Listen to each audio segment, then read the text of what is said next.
everyone.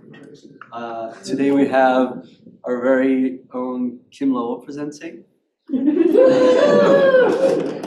So Kim Lowell is a geospatial data scientist at CCOM, where his primary focus is improving shallow water mapping using airborne and space-based LiDAR data. He also has considerable experience with combining remotely sensed imagery and terrestrial geospatial databases for purposes such as carbon accounting and monitoring and managing terrestrial and natural resources. He holds a bachelor's in forestry, a master's and PhD in forest biometrics, and a master's in data analytics. So please, everyone, welcome Kim. Thank you, Adriana, and thanks for giving me the very coveted Friday before a 3-day weekend speaking slot. I'm touched. I'm very touched by that. Wanted to make a select crowd. Yeah, there it is. I know you're the keen ones. So you see the title. This is something that myself and both Brian Miles have been working on. Lots of arm waving around, and Brian contributes the conceptual stuff. I contribute the roll up the sleeves and do the programming stuff, but it's really something that's kind of evolved over time. So to start off, I'll give you a bit of background on, I mentioned that, or Adriano mentioned that what I do is really look at trying to extract, it's bathymetric LiDAR, but it's trying to extract LiDAR bathymetry from LiDAR point clouds. So in terms of understanding what's going on, just the data collection of LiDAR it's very, very straightforward. The creation of the instruments that do it is quite complex, but really it's a matter of a plane, a satellite emitting a point of concentrated light, a laser beam, a LiDAR, hitting something, bouncing back, and then through the physics of speed of light through air and all of that, you know how long it took. If you know the time that it took for the pulse to go down and return, you can convert that into a depth or XYZ. Now, when it comes to bathymetric LiDAR, when the pulse is emitted and you're over the ocean, most of the pulses that are emitted, they hit the ocean surface, they don't penetrate, and they return. So you're getting a lot of points or soundings at the ocean surface.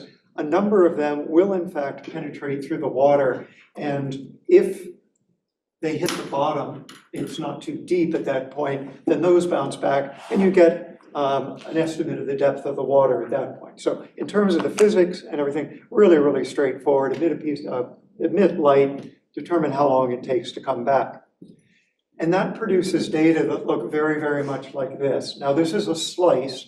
The data come back and they are in 3 dimensions. So you get a swath, or you get kind of a tile, which I'll talk about.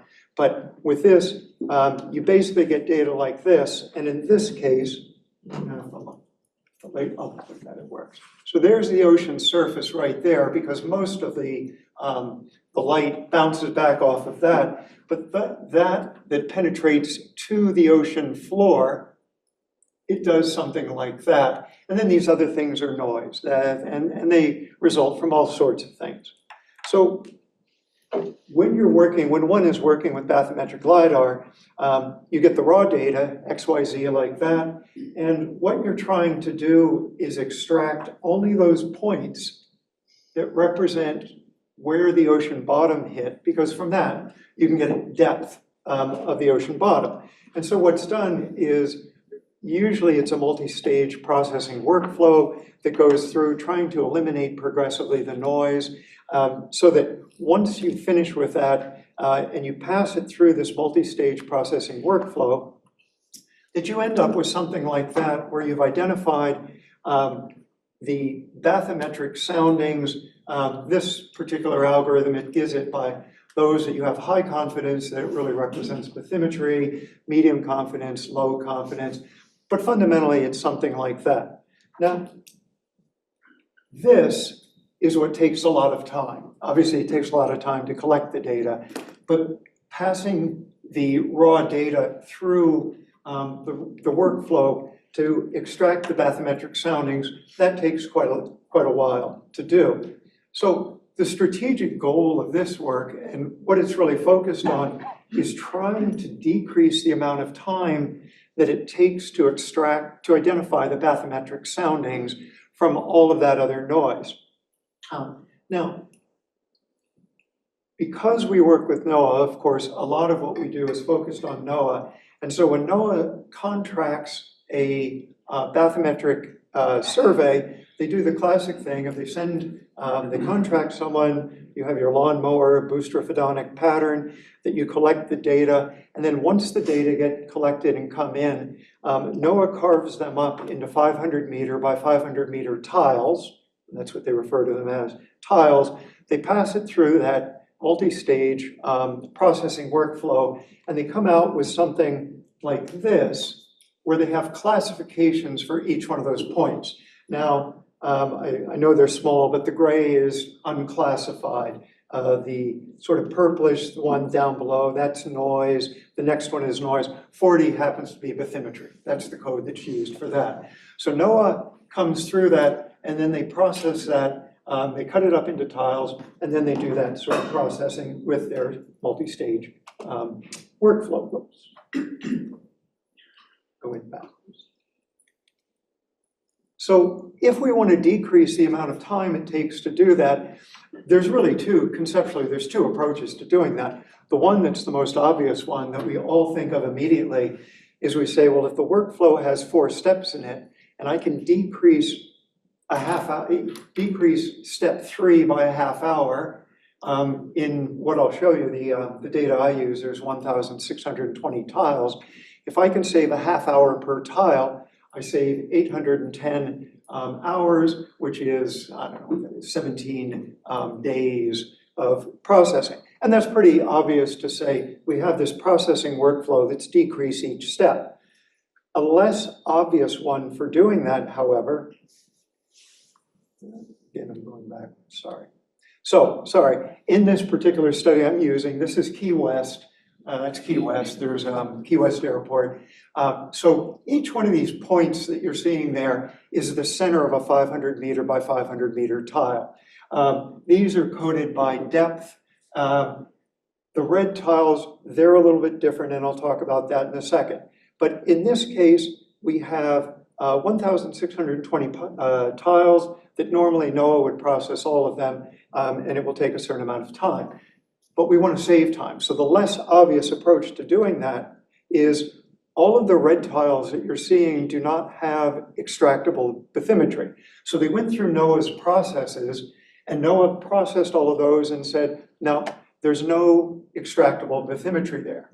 So if we could tell NOAA ahead of time that those are very unlikely to have extractable bathymetry, instead of just shaving off a half hour on each tile, we can get rid of, we would eliminate the processing on, in this case, about 510 tiles, which is about a third of the total number of tiles. So the idea is to not have NOAA process things and then say, oh, we didn't need to process that. It's a matter of trying to do that a priori to say we don't need to process that. In the talk, as I go on, I say the red tiles have no extractable bathymetry. That's according to NOAA's processes. That's the same as saying there's no extractable bathymetry. Don't process those. So do not process, no bathymetry. They're the same thing. Okay, so if we could do this and identify these tiles a priori, identify the red tiles, we're going to save a whole lot of time. So how does one do that? Or how does one formulate an idea of that? Well, if you look at the raw data over there, in a stylized version of that, it's here, and we have a lot of reflectance off of the surface. So you see the depth at the surface of 0, there's a big concentration of points there. Well, you look at that and see depth. I'm a data scientist. I look at that and see that as a frequency distribution. Okay? So when I look at that as a frequency distribution, it looks something like that. So I have a whole bunch of soundings that are up here at 0, And then as I start getting deeper and start going down, I start having fewer and fewer of those soundings, and I see quite a distinctive form of the frequency distribution. Now, if I have something where I definitively have bathymetry, well then I get something that looks about like this, and the frequency distribution will look like that. So I still have a lot of those points up here at 0, but because I'm getting what I call a bathymetric blip, there's a concentration of points right there, my frequency distribution is starting to look like that, which is bimodal. It's got two humps, basically.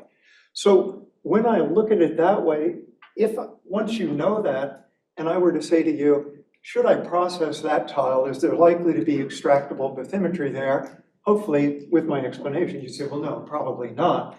Down here, should I process that? Oh yeah, there's a bathy blip there, so I probably should do that.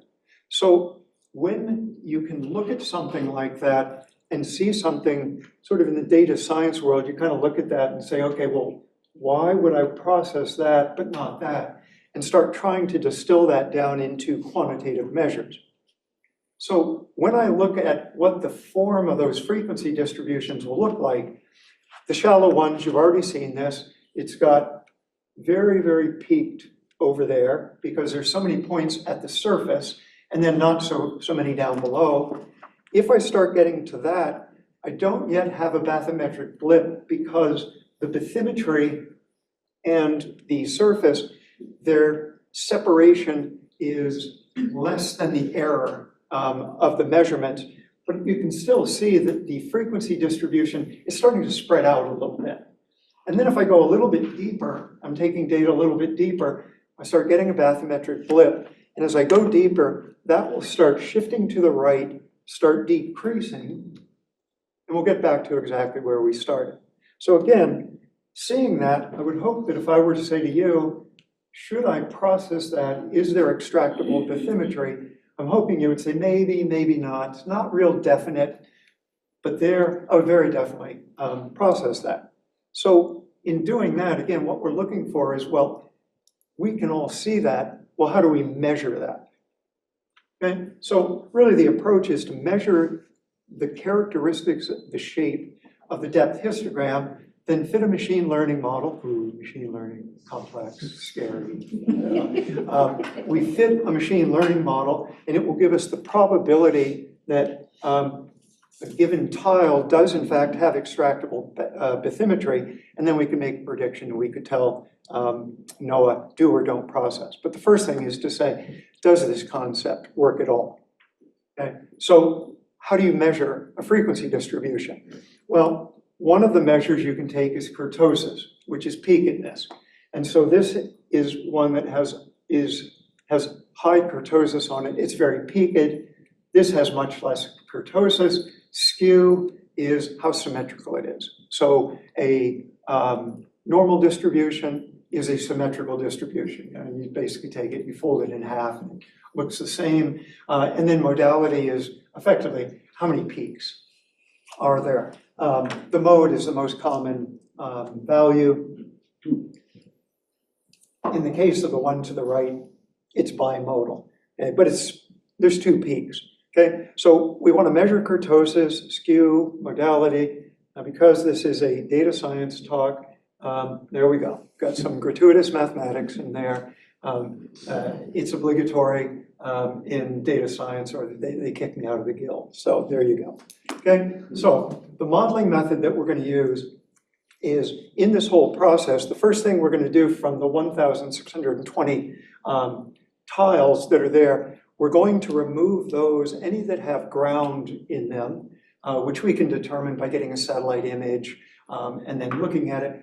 We're going to reserve those and say we will definitely process those, because if you have an island or a reef or something like that, or you have ground there, then you definitely are going to process those regardless of any sort of machine learning model you use. So then we calculate the frequency histogram measures on the tiles that remain. We fit a model That gives us a probability of having bathymetry or not having bathymetry. If the probability is greater than 0.5, we will say yes, we will tell NOAA you need to process that. If it's less than 0.5, we'll say no, don't bother with that. Okay? So we then predict whether or not it has bathy or doesn't have bathymetry for each tile, and then we fit that, and as a proof of concept to say, does this work at all, we evaluate the accuracy. So on the model, we measure the strength of the model with the correlation coefficient. 1.0 we like a great deal, 0 we hate, 0.65, that's doing okay. But it's much more the confusion matrix that's of interest. So in a confusion matrix, what you're seeing across the top is NOAA's designation of it does have extractable bathymetry or it does not have extractable bathymetry.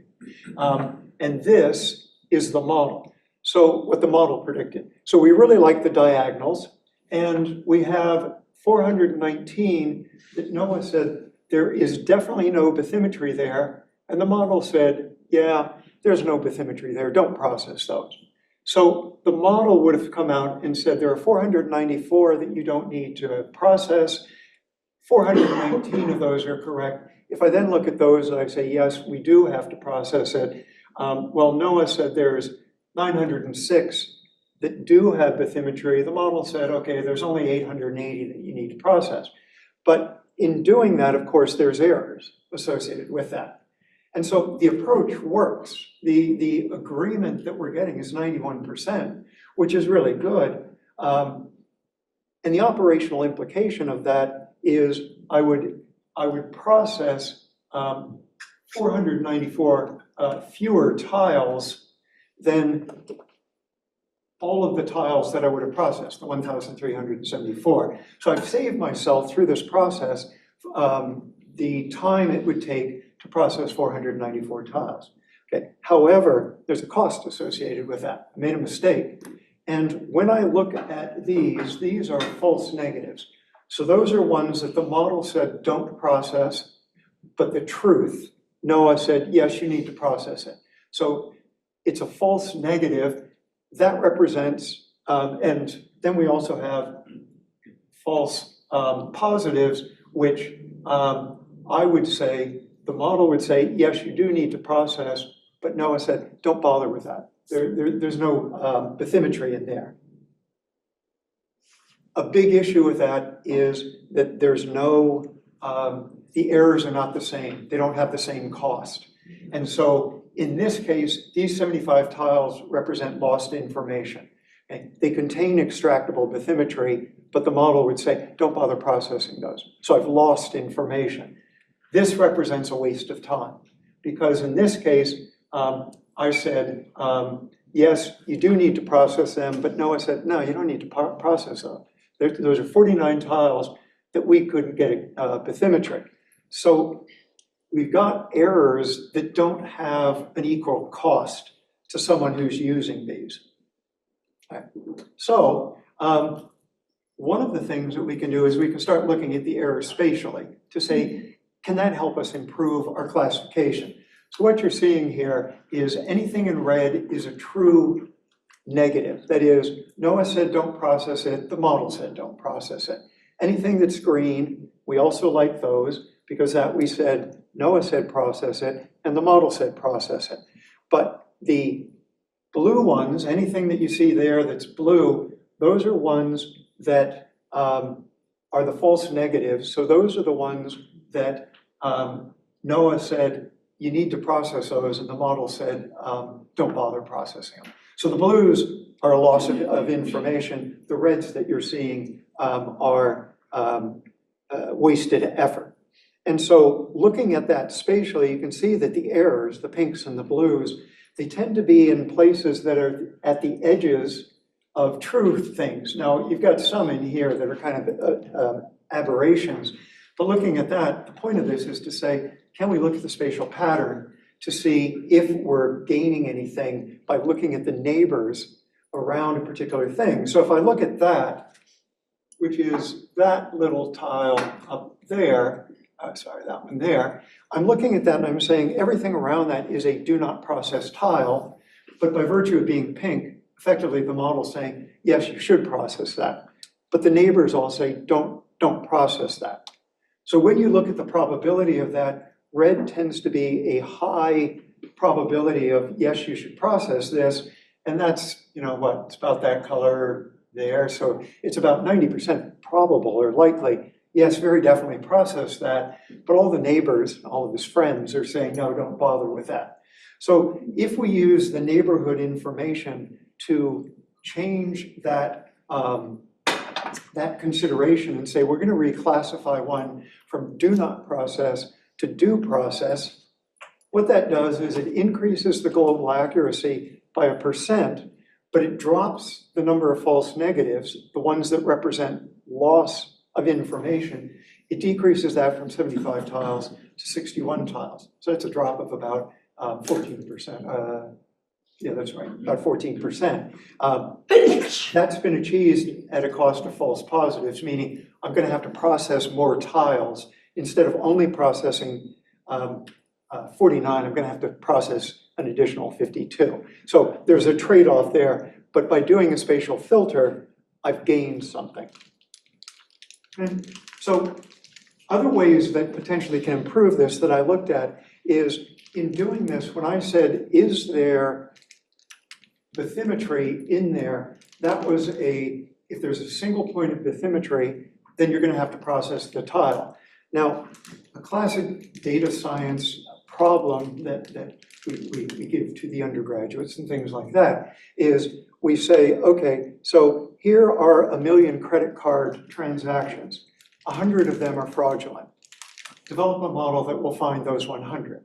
And the signal is so weak with that, it's quite difficult. So if I'm looking at it and saying, okay, if there's any bathymetry at all, even one sounding out of 10 million, I'm going to have to process that. Well, that's pretty severe. So one of the ways that I looked at streamlining this is saying, well, what if I use a cutoff not of at least one bathymetric sounding, but I looked at it and said, at least 100 or 250 or 500 or 1% or something like that.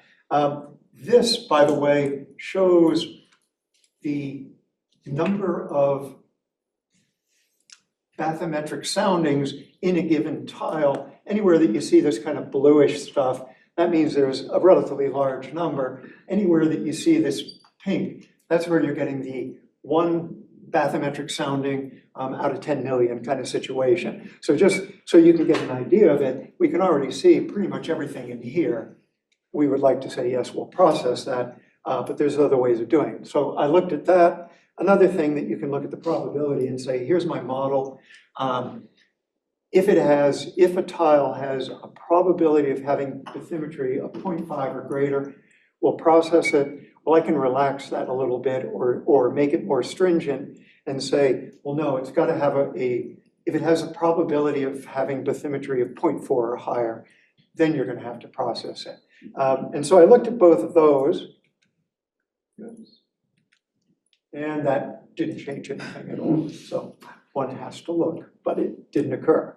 So the goal of doing this is really about operationalization of it, because all I've shown you right now is a proof of concept that says if you use this approach, the skewness, the kurtosis, the dip statistic, they do predict pretty well whether or not there is bathymetry on a tile.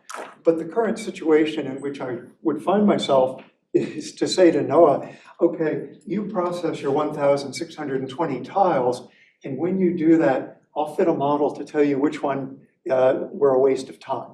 Okay? That's not the purpose. The purpose, of course, is to say, let's figure out a way to do this and not have you process all the tiles, throw some out. So one of the alternatives to doing that is to say, if the model that I fit for the Key West area is applicable to other data sets, I've got a universal model and I don't have to worry about fitting anything else. So what I did is I found another data set. This is a 2022 data set that's kind of, the other one was Key West. This is just around the corner at Miami Beach, about 120 miles north of that. It has 120 tiles in it. And so I took the model from Key West, I applied it to this, I have NOAA's classification on this, and I said, okay, how well did I do in terms of predicting which tiles don't need to be processed? And big time fail, because there's 120 tiles in this, and the model from Key West applied to this, if I add those two, said I'm going to have to process 119 based on the model for Key West. And so I'm only saving myself one tile, which isn't really very promising. And in fact, when you look at where that one tile is, it's that one right there.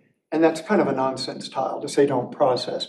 Obviously, it's getting deeper and deeper and deeper. I'm approaching extinction depth for the LiDAR. And so that applying that model to Miami Beach clearly does not get me what I want. So this particular approach to operationalizing this to say, here's the magic model, apply that to any data set that you've got, and it will tell you which tiles you need to process or not, that's not going to work.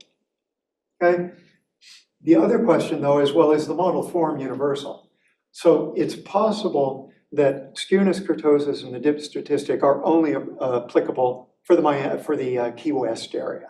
So to test that, what I did was I fit a model to the Miami Beach data set that you're seeing right there. I then applied it, looked at the result, and in this case, it worked very well. So again, the correlation coefficient, we like 1.0, we hate 0.0. It's 0.78, we're happy with that. In terms of the confusion matrix, we like the diagonal, we hate the off diagonals. The agreement is 96%. So again, the model form is working really well. Now, the model has to be calibrated for every new data set, but the model form is quite appropriate for doing that. But we're still stuck with the problem of how do we avoid circularity, because the only way I know that is because I have NOAA's classification of bathymetry or not bathymetry. So this is a work in progress, and the way this works, a second possibility for doing that is sampling iteratively. So NOAA goes out there and flies a LiDAR survey. There's 2,000 tiles in it. And what they start doing is they take their 2,000 tiles, they throw out all the ones, well, they definitely process the ones that have ground in it. And then what they do is they would grab a certain number of tiles randomly. It could be other sampling schemes that are used. And they say, okay, we'll take 100 tiles, we'll process them, and then we'll fit a model to those 100 tiles, and then we'll apply that to all of the tiles that are in that data set, and we'll evaluate the accuracy over all the tiles. Then we'll take a look and we'll say, well, have we sampled all the tiles? No, let's grab 100 more. So we've got the original 100, a second 100. We fit a model to those 200 tiles. We apply the model to all the tiles. We evaluate the accuracy for all the tiles. And then we look again to say, okay, have we sampled all the tiles? Now, that continues until we've potentially have gone through all of the results. And what we're hoping that will give us is something like this.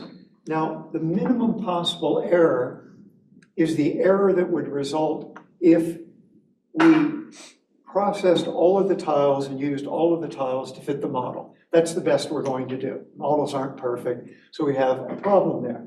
But we would expect that the error initially would be quite large, and then as I start increasing the sample size, the amount of error would start coming down. And you can see that if I have 2,000 tiles and I pull 10, fit a model, apply it, we don't expect that model to be very good. But if I have taken 100 or 200 or 300, 400, we expect it would get better. So this is what we're anticipating, what we're hoping that we'll see. And once we do that, if we in fact get that statement of error, we can start looking for the inflection, which is going to be there, and that will tell us what the sample size would be, and we would start we would stop sampling. Now, to get that, it's fairly straightforward. You fit that curve, which it's 1 over x is the dependent variable. I'm sure I don't have to tell this group that I would just take the maximum of the second derivative in the range of the samples I'm using. Data science have to do that. Okay? And that would give me that inflection point. Okay? And so operationally, we process, we would get to a point where we would find that inflection point, and then we would stop and we'd go on. Okay. So before we can start doing that, we have to say, well, is there a minimum that we have to sample before we start getting reasonable results? And in this case, what you're looking at is this is the accuracy. It's basically the percent agreement from the confusion matrix. Okay? And so we like that to be 90 or 100%. So you're seeing that, that's what the green line is. And then this is, if I just take the sample, how well does the model from that sample fit? And you can see that if I only take about 50 samples, then I've got a model that fits the sample data. The agreement is 96%, so it's really, really good. But for the entire data set, it's really, really bad. It doesn't really stabilize until you get about 200 points, or 200 tiles as a sample. So clearly the answer is 200. So if this approach is used to operationalize things, then the minimum number of tiles we're going to have to process is going to be about 200 or a certain percentage or something like that. Okay. So the second thing before we can actually do this is I implemented a spatial filter so that we look at the neighbors to say, will that improve the classification? And it did. But then the question is it consistent across all sample levels? Is that improvement consistent? Because if it's not, it's going to impact the way I implement this. And the answer to that is, well, yes, the distance between those two curves, the spatial filtering improves it by about 1.5%. But the important thing is it's consistent over all the sample sizes. Okay. So finally, we can get to at what point do we think that we would be able to choose a sample, process the tiles, and say, I've now got enough to be confident that my results are going to be applicable. We want something like that. And in fact, what ended up happening is what you're seeing up top is that's what the false negatives are. And maybe,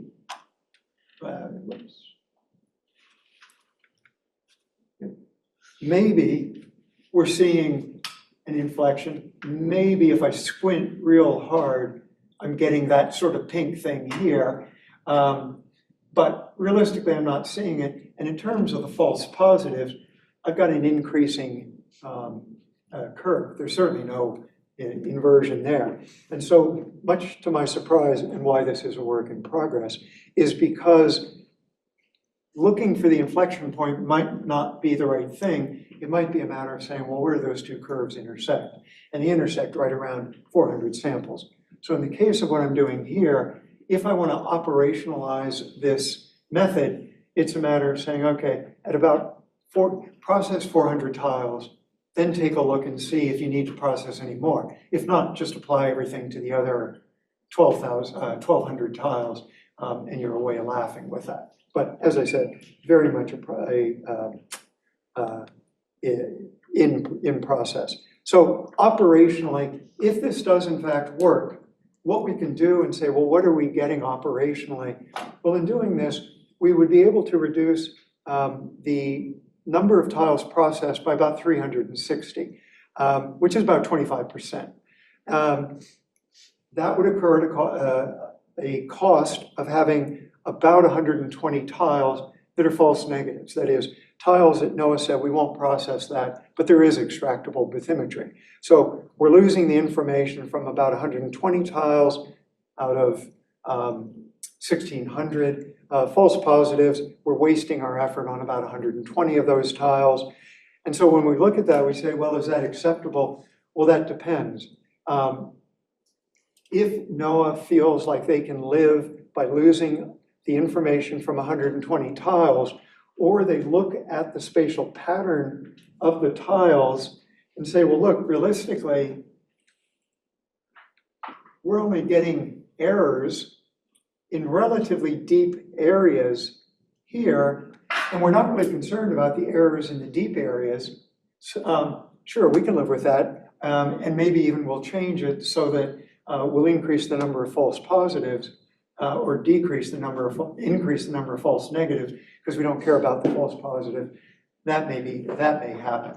That's not a call for the analysis. That's a call for the practitioners and the people who are processing that. So, closing thoughts on this. It is, in fact, this started out with just saying, is it possible to identify the don't bother processing me tiles operationally? And yes, this approach will work for that. The projected time or effort savings, about 25%. So it would decrease the processing time by about 25%. Critical thing is a choice has to be made. You can decrease the number of tiles that are false negatives, so you can decrease the information loss, but only if you increase the time you waste, and vice versa. So that's kind of operationally the nuts and bolts of it, but absolutely the most critical thing with this is a human being has to verify this. You know, this is one of those things where, sure, machine learning, it's complex and everything. Yeah, but it's not always right. And hopefully you all have enough skepticism to recognize that. So with that, I will stop on this Friday before a three-day weekend and just say, if there's any questions, I'm happy to answer.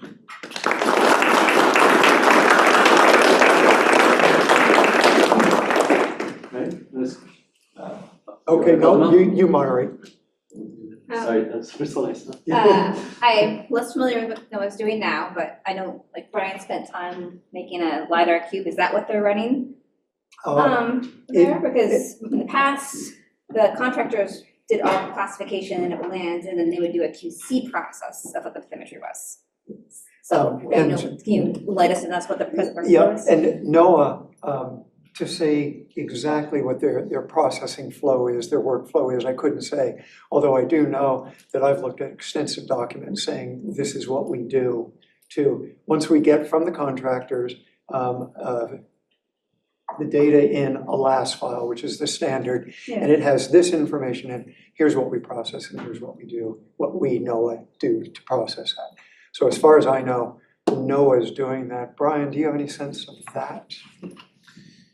Yeah, so their processing is, the reason they bring it to 500-meter tiles, I think, is because if they load it into the software they're using now in bigger than 500-meter tiles, it opens kaboom.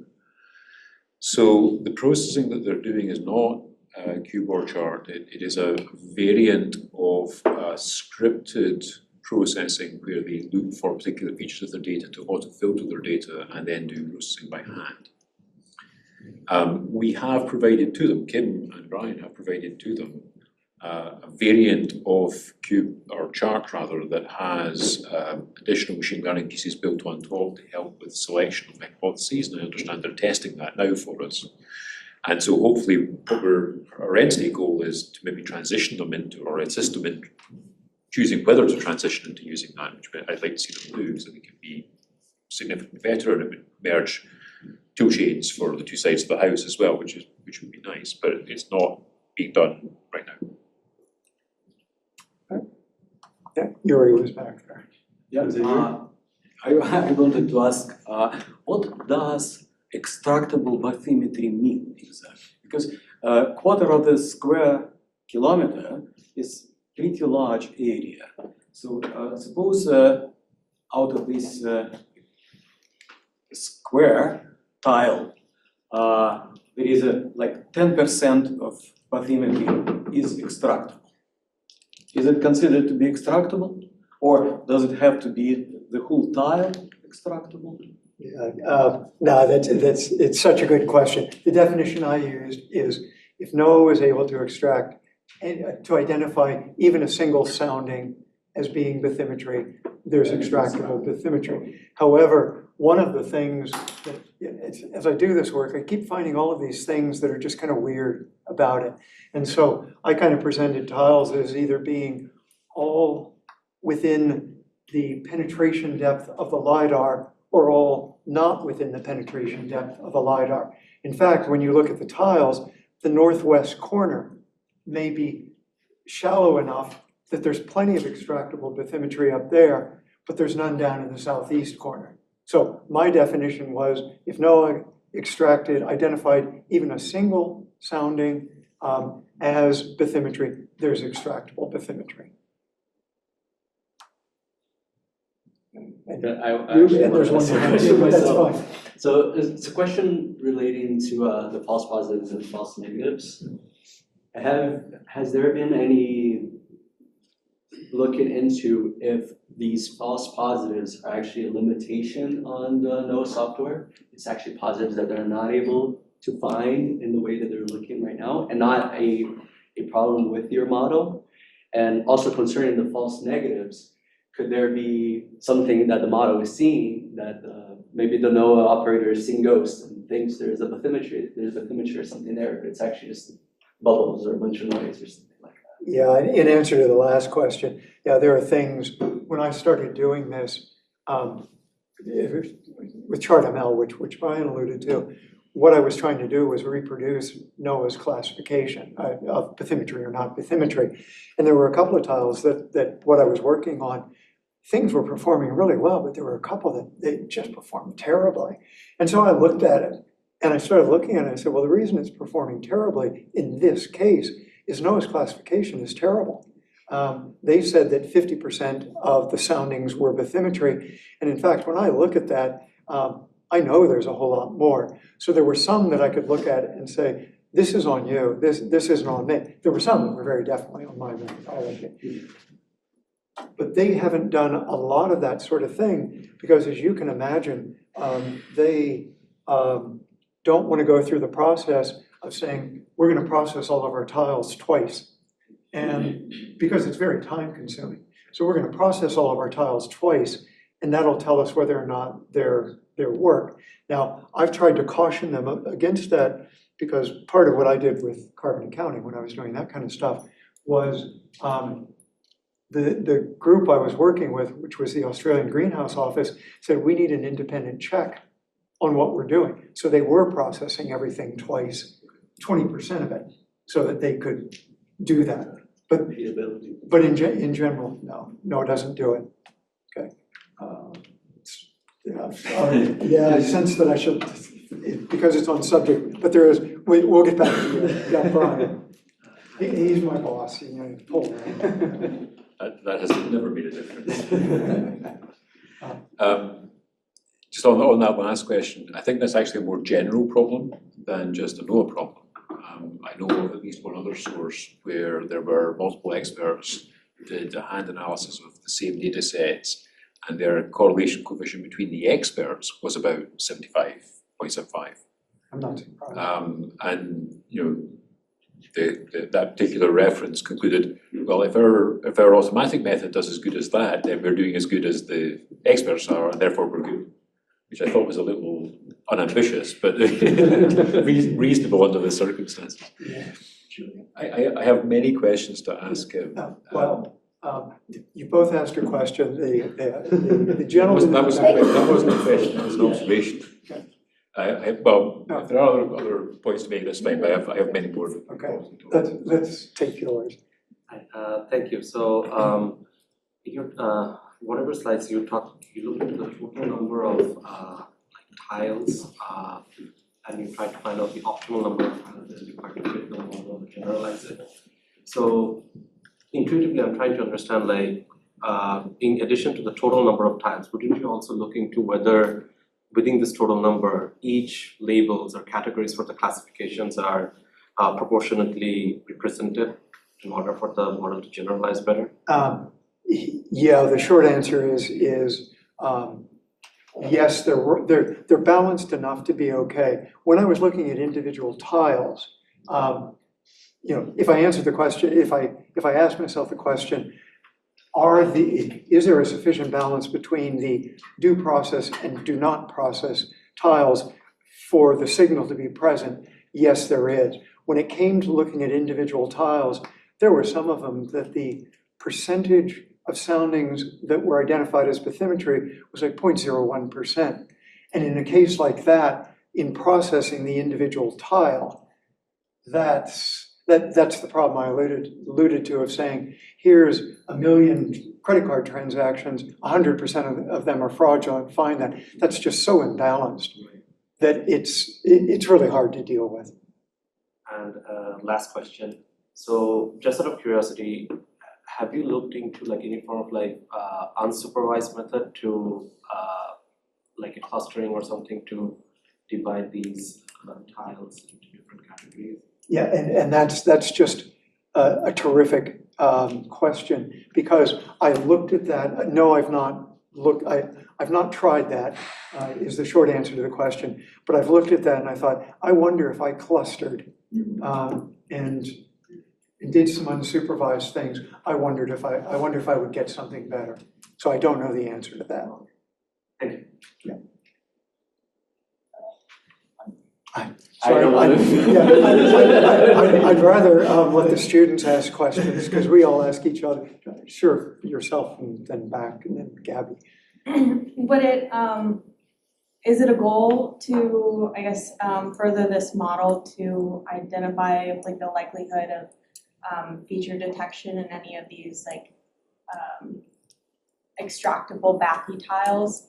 If you were to lay these tiles over a chart and discern whether or not the number of soundings or the density of soundings could help NOAA prove or disprove a feature? You can see from my being perplexed, I'd never thought of that, but I think that's a really, really good idea, because of course in hydrographic mapping, it's not just depth that we're concerned about. We are for navigation, but the identification for features is in all of the things like the CATSOC designations, categories, zones of confidence. And so features are kind of hard because they're random. So I'd not considered that, but I think that's a really good idea. I work for Office Coast Survey, and so we have an issue all the time with whether or not LiDAR can prove or disprove features on the chart. And it would save Coast Survey a ton of money if we didn't have to go back and investigate those features. Yeah, and one of the things I've come up against conceptually with features is, at what point does something start being a feature? So if I take this glass and I put it on this as the seafloor, it's a feature right now. But if I take 100 of those glasses and put them there, it's not a feature. Its definition has changed to being a rough surface. And so there's that sort of semantic type of thing. But no, I really appreciate the comment. I think that's really good. In the back. Hello. Thank you for the lecture. It was very interesting. My question, I think, is related to Alex's question as well. I was curious, what kind of applications or uses do you apply for this type of data? Also, the data you get from the NOAA, is the point cloud, it's already the rasters. Do you use the point cloud for creating other derivatives, and do you guys use also LS tools for processing the data? It's point cloud data. All point clouds are not waveform, not pixel data. One of the things I have done when it comes to looking at the accuracy of it, I kind of looked at the idea of identifying as a bathymetric sounding all of the same soundings that NOAA identified as bathymetry. And I thought that's not really the question we're interested in. What we're interested in is knowing, do we produce the same map, the same depth map? And so I've looked at that, and it's one of the reasons I don't work with pixel data until I get to the final product. And the other question you asked, I'm sorry, was the form of the data? I'm sorry. I think you answered as well the format of the data, it's Okay. point cloud. Okay, very good. The other question was about LAS tools, which we use as and then do we make products? The answer to the last one is no. NOAA does the products. We were just trying to find faster ways of getting them. Yeah, but that's if it's LAS tools. LAS tools are implemented in the Python library, LAS tool. And so it comes in, and that LAS py is really, really handy. Yeah. Gabby, I was gonna Oh, point to yeah. you, Yeah, but you're my yeah. graduate student. I'm still thinking about the 500, the feature identification question. But my question is about what you're taking as input, and I feel like I may have asked you this in the past. I think your model is a logistic regression. Are your inputs only the modalities, or are they also the locations and the depth values? Because I would imagine for generalizability, I think that's a word, using your locations might improve your accuracies in one location, but would make it harder to apply to other locations.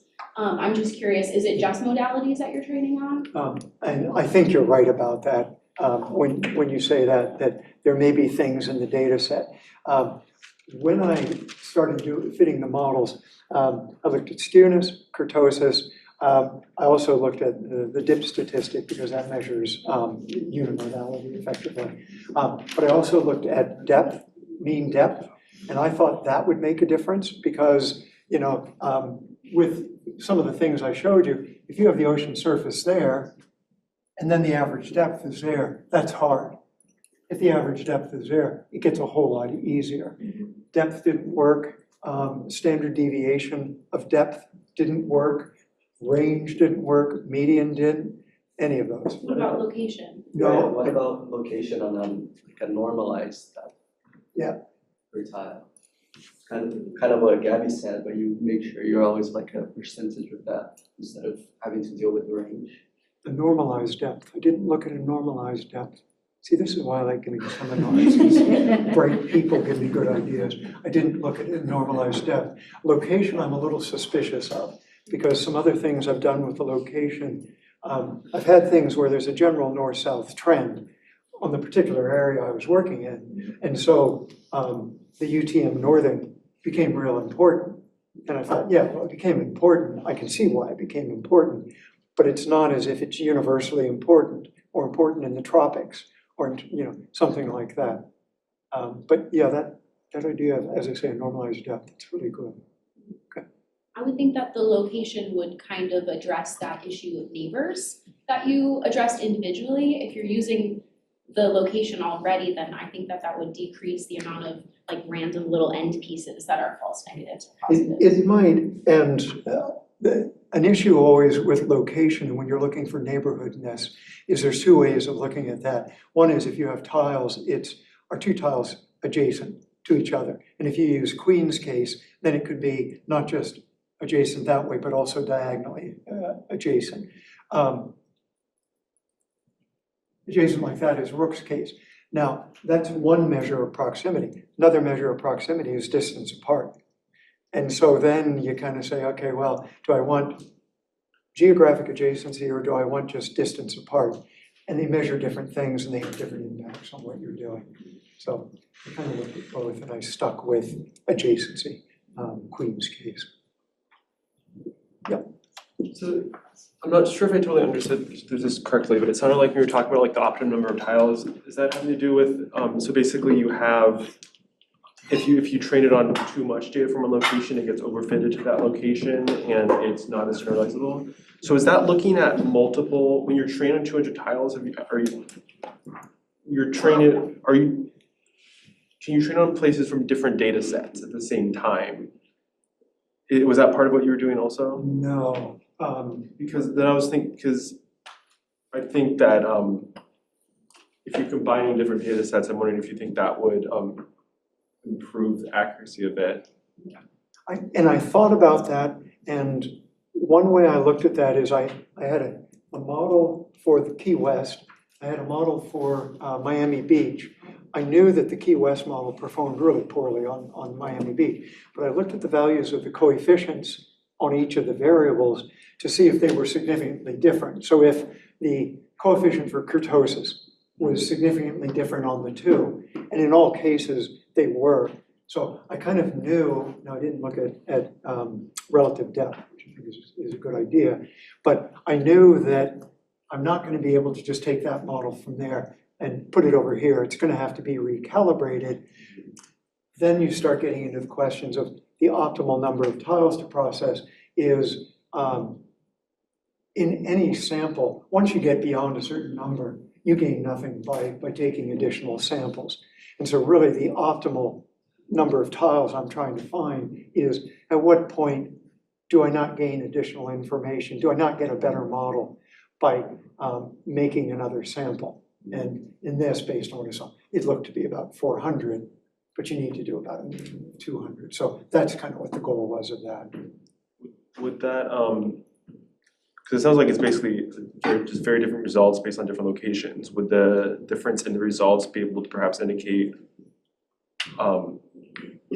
like the missing factor, like some unknown additional variable that could be an important thing to model on? Do you think that could be useful for determining how that variable changes and potentially use that to sort of try to determine what kind of additional variables might be needed? Because it sounds like Yeah. when you're saying that it's just, maybe it's the relative depth, who knows? I mean, yeah. No, in fact, what you've asked goes to a really, really important difference between the two data sets that I used. In the data set from Miami Beach, the minimum mean depth of any one of the tiles that were there, that was an area where there was a beach, and then it's a nice sloped beach coming off. So the minimum average depth was maybe about 10 meters.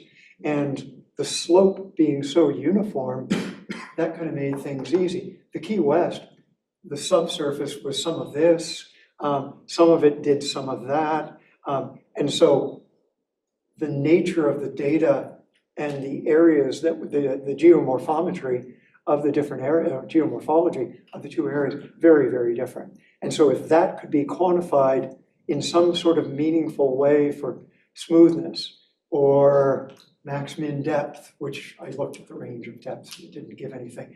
If that could be quantified, then very definitely, I think there would be something that might come out of that. Is there, my question kind of ties into Alex's question about like OCS having to verify features discovered by LiDARs. Is there like a monetary consequence to having a certain number of squares that come up with no bathymetry? Like if you have a survey of 500 tiles and 200 of them have no bathymetry in it, you have to go back and resurvey, and could that help inform your decision of like it's better to have more false positives to waste processing time than to have more false negatives that will then cause OCS to go back out and physically survey? Yeah, and that one, yes, there's a consequence. I mean, one of the biggest consequences is when you look at the Key West data set that I used, there were 500 tiles that didn't have bathymetry on it. It'd be a big savings of time if no one knew, go out there, fly up here, but don't go any farther than that, and I'll fly back down here. It's gonna save flying time. That's a bit of overkill. But then when it comes down to saying, okay, in terms of the processing, are there consequences to it? One is if you have too many false negatives, you've lost information. And if what you're really concerned about is where to put mines and defense considerations like that, the loss of that information is potentially really, really, really important. If it's a matter of just saying, oh, well, people want to go out surfing and they want, a really gnarly surf break or something. Okay, yeah, there are consequences, but we'll live with those. Is there like a protocol for if you're like, I guess it comes down to your use case, but like a protocol for if LiDAR fails, go in with sonar? It's case by case. I hesitate to say no, but a lot of the reason that LiDAR is used is because it can get into the shallow areas. And so if you try to send a ship that has sonar on it into something that's too shallow, well, then your consequences are potentially really big. So, yeah. That's where the ASVs come in handy. Investigate super shallow screens. The majority of the cases where there was no data, they were actually deep areas. And the reason for it is just because the LiDAR was extinguished. So it doesn't matter how many times you fly, you're not likely to get anything more. So there's no emerging consequence there. The biggest consequence is that you have no data there. So if you make a chart, it's hard to do with no data. Now, Adriana, you've abdicated all responsibility and you're keeping people here on a Friday of a 3-day Yeah, I weekend. just want to remind everyone who's taking the class here, all welcome to leave at 4 is when the class ends. But I'm happy to let you keep answering questions if you're willing to. And I'm happy to stay. No one has to be here. I just know sometimes I'm sitting there, whatever. Questions, those who want to leave, by all means.